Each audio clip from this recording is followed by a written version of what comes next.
Hi, let's take a minute to talk about the power of using I statements with toddlers when you're having some sort of conflict, toddler level conflict.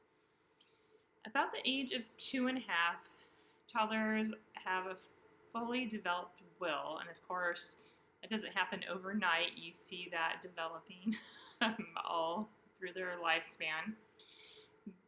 But as it becomes fully developed, they like to say things like no, and sometimes they can come across as defensive, and that's just separating and acknowledging that they have their own will, which is separate from yours. So, using I statements can help confuse situations that might otherwise become emotionally charged or just leave you and your child frustrated.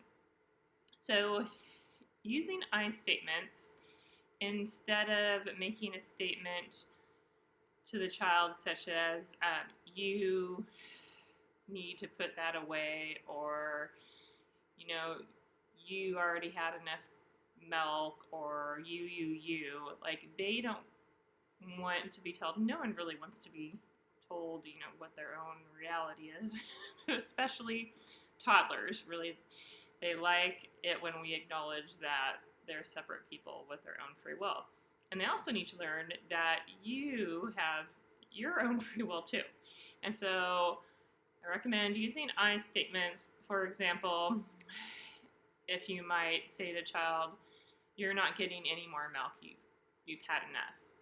You can say, which puts the child on the defensive, and instead say, I'm not serving any more milk.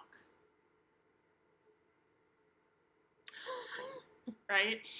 And, what's to argue with? You're in control of whether you're going to serve milk or not. So it just diffuses the situation rather than trying to convince them they don't need any more milk, or to say, there's certain amount that's good for them. Just say, I'm not serving any more milk right now, because you're the adult and you get to set the limits. Another example might be like,